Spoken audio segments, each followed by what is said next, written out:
Hello दोस्तों, कैसे हैं आप। स्वागत है आपका एक नए सेशन में जहां पर हम टाइम एंड टेंस के अंतर्गत आज पास्ट परफेक्ट टेंस को डिस्कस करने वाले हैं। आई होप आपने प्रीवियस वीडियोस सारे देखे होंगे और चीज़ें आपको समझ में आ रही होगी। आज हम पास्ट परफेक्ट टेंस को देखने वाले हैं। ठीक है, पास्ट परफेक्ट टेंस जैसे कि जनरली आप जानते हैं, मैंने आपको प्रेजेंट में ही बताया, परफेक्ट यानी होता है पूर्ण, पास्ट यानी होता है भूत, आप जानते हैं जो बीत गया है, और टेंस यानी क्या होता है काल। तो अगर इसको हम सही तरीके से लिखें या समझना चाहें तो हम इसको बोल सकते हैं पूर्ण भूतकाल। क्या कह सकते हैं अपन? पूर्ण भूतकाल। इसका मतलब ये हुआ कि भूतकाल में कोई काम कंप्लीट रूप से खत्म हो गया था। इसमें और पास्ट सिंपल में क्या अंतर होता है कि जब कोई काम भूतकाल में इनकम्प्लीट रहे, मतलब incomplete action of the past है ना, वो रहेगी पास्ट सिंपल में। परंतु अगर उसके कंप्लीट होने की बात करें अपन तो पास्ट परफेक्ट में रहेगी। एक बात और याद रखें कि पास्ट की रैपिडली होने वाली दो घटनाएं, जैसे कि मैंने कहा वह यहाँ आया, खाना पकाया और वापस चला गया, ये पास्ट सिंपल में होंगी। लेकिन वह यहाँ आया था, उसके पहले में खाना पका चुका था, तो यहाँ पर अब दो घटनाएं होंगी, तो एक पास्ट परफेक्ट और एक पास्ट सिंपल। ठीक है, पहले परफेक्ट को समझते हैं, मतलब पास्ट में कोई काम कंप्लीट रूप से खत्म हो गया है। तो क्या या था, है ना, हो गया था, ये थी हो सकता है, ये थे हो सकता था, और क्या हो सकता है चुका था और चुकी थी, और क्या हो सकता है यहाँ पर आपका चुके थे भी हो सकता है। इस प्रकार के शब्द जनरली वाक्य के अंत में आप लोगों ने देखे होंगे। लेकिन इम्पॉर्टेंट बात यह है कि इसका जनरल प्रयोग पास्ट सिंपल के बाद ही किया जाता है। सामान्यतः सेंटेंस पास्ट सिंपल में ही आप बनाएंगे। ठीक है ना। अफर्मेटिव सेंटेंस की बात करते हैं। आप जानते हैं परफेक्ट में हमेशा थर्ड फॉर्म आती है, देन क्या आता है ऑब्जेक्ट। किसी भी सेंटेंस की शुरुआत में आता है सबसे पहले सब्जेक्ट, फिर देखिए परफेक्ट की हेल्पिंग वर्ब क्या होती है, थर्ड फॉर्म काय के बाद में आती है हैव, हैज़ और हैड। तो ये दोनों हमने प्रेजेंट में ले लिए, पास्ट में क्या बचा हैड। तो क्या आ जाएगा सब्जेक्ट प्लस हैड, वर्ब की थर्ड फॉर्म और ऑब्जेक्ट। अब जब हम नेगेटिव सेंटेंस की बात करते हैं तो क्या आ जाएगा सब्जेक्ट प्लस हैड के साथ आ जाएगा not, third form of the verb और ऑब्जेक्ट। इंटरोगेटिव सेंटेंस की हम जब बात करेंगे तो हेड को रखना पड़ेगा आगे, subject, third form of the verb और ऑब्जेक्ट, और अंत में क्वेश्चन मार्क, ये चीज़ रहेगी। इंटरोगेटिव नेगेटिव की अगर हम बात कर लें, इंटरोगेटिव नेगेटिव सेंटेंस तो क्या हो जाएगा यहाँ पर आपका hadn't plus subject, third form of the verb और ऑब्जेक्ट। कई लोग इसको ऐसा भी बनाते हैं had plus subject plus not, third form of the verb और ऑब्जेक्ट। तो ये भी बात हमारी सही है, कोई दिक्कत इसमें नहीं है। तो जनरल टर्म समझ में आ गई होगी। अब अगर मैंने कहा कि वह खाना परोस चुकी थी, एक सेंटेंस इस प्रकार से ट्रांसलेशन के आते हैं 9th और 10th में। ठीक है, सेंटेंस आ गया वह खाना परोस चुकी थी, तो सबसे पहले क्या रखना है सब्जेक्ट। सब्जेक्ट क्या है वह, मतलब शी, कोई दिक्कत है यहाँ पर नहीं। हेल्पिंग वर्ब सारे सब्जेक्ट के साथ हैड लगा देनी है, लगा दीजिए, शी हैड। अब परोसना मतलब क्या होता है सर्व करना, तो क्या जाएगा यहाँ पर आपका सर्व, थर्ड फॉर्म होगी सर्व्ड, और ऑब्जेक्ट क्या है यहाँ पर आपका फूड। तो क्या हो जाएगा हमारा she had served food. Negative क्या हो जाएगा she had not served food, और इंटरोगेटिव में हैड शी सर्व्ड फूड। ये इस प्रकार से चीज़ें आपकी बनेगी। इंटरोगेटिव नेगेटिव में क्या हो जाएगा had she not serve food या हैडंट सी सर्व्ड फूड।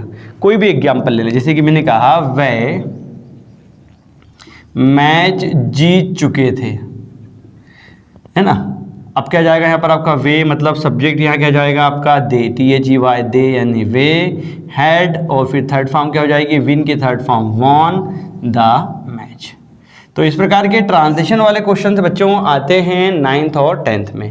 अब हम 11th 12th और जो है कॉम्पिटिटिव एग्जाम के लिए क्वेश्चन कैसे आते हैं उस पर थोड़ी सी बात करते हैं। तो ये मैं रब कर रहा हूँ, आप लोग फर्दर रेफरेंस के लिए स्क्रीनशॉट ले लीजिएगा। ठीक है, अब हम चलते हैं आगे।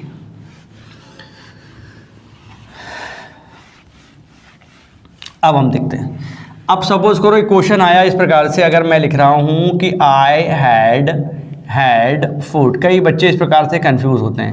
अब आप बताइए राइट है कि रॉन्ग है। तो बच्चों ये राइट है। देखिए आई आपका सब्जेक्ट है, ये वाला हैड क्या है हेल्पिंग वर्ब, और ये वाला हैड क्या है आपका मेन वर्ब की थर्ड फॉर्म, और ये क्या है आपका ऑब्जेक्ट। तो सेंटेंस क्या बना, मैं खाना खा चुका था, क्योंकि आपको बताया था मैंने कि हैव यानी ये जो हैव है हेल्पिंग वर्ब भी है और मेन वर्ब भी है।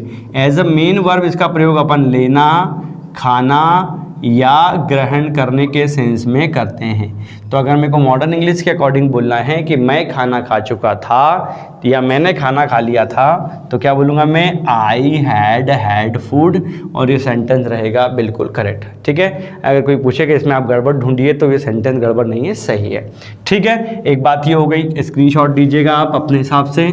अब सपोज करो क्वेश्चन इस प्रकार से आया, जैसे कि मैंने कहा कि राशि इज क्लीनिंग हर रूम, ये एक सेंटेंस है। क्वेश्चन आया एग्जाम में, चेंज इनटू पास्ट परफेक्ट। ठीक है, ये सेंटेंस आ गया कि भाई पास्ट परफेक्ट में चेंज करना है, आपको कुछ नहीं करना, फार्मूला आप जानते हैं। सब्जेक्ट क्या है आपका, राशि।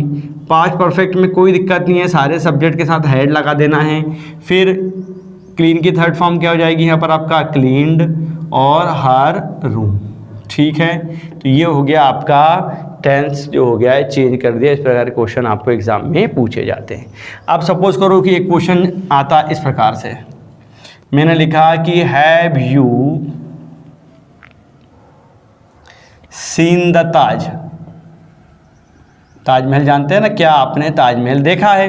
अब यहाँ पर हैव आगे लगा है, मतलब ये सेंटेंस कौन सा है, इंटरोगेटिव सेंटेंस है। तो जब जो क्वेश्चन पूछा गया है वो सेंटेंस इंटरोगेटिव है, तो जब हम चेंज करेंगे तो वो भी इंटरोगेटिव रहेगा। ठीक है, तो यहाँ पर हैव की जगह क्या आ जाएगा, पास्ट परफेक्ट में लाना है तो हैड आगे आ गया, बाकी यू अपनी जगह पे, सी की थर्ड फॉर्म सीन ऑलरेडी लगी हुई है, द ताज।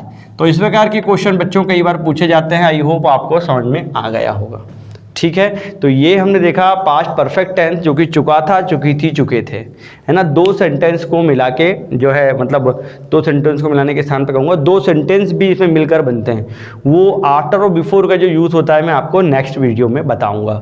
आई होप आपका वीडियो, जो आज का आपका वीडियो है, ये आपका वीडियो है, आपके लिए बना है, तो आपको पसंद आया होगा। अगर पसंद आया है तो जो है कमेंट करके मुझे अपने ओपिनियन ज़रूर बताएं, क्योंकि that will encourage me, your comments always encourage me. ठीक है, तो do something better for you. और एग्ज़ाम होंगे नहीं होंगे वो एक अलग बात है, हम ये चीज़ें नॉलेज गेन करने को पढ़ रहे हैं, क्योंकि पेंडेमिक है, कई एग्जाम पोस्टपोन हो रहे हैं, आगे बढ़ रहे हैं। तो keep all this things aside, वो सारी चीज़ों को आप अलग रखिए। ये चीज़ें नॉलेज गेन करने के लिए है। अगर आप जनरल प्रमोशन भी पा जाते हैं तो भी चीज़ें बनना चाहिए, क्योंकि प्रमोशन यह मान के दिया जाता है कि मतलब जा रहा है, कंडीशन अप्लाई है कि आपको चीज़ें बनती हैं। ठीक है, तो बनती हैं नहीं बनती है that you know very well. ठीक है, तो प्रिपरेशन करें, कोई भी दिक्कत हो तो कॉल या मैसेज करके मुझसे पूछिए, हम सब आपके साथ हैं। और अंत में फिर वही बात कि पेंडेमिक का समय है, आप लोग घर पर रहें, सुरक्षित रहें, मास्क जरूर पहनें और बार बार हाथ धोएं या सैनिटाइज करें। वैक्सीनेशन के लिए जो एलिजिबल लोग हैं वो वैक्सीनेशन ज़रूर कराएं। फिर मिलेंगे अगले वीडियो में, टिल देन जय हिंद।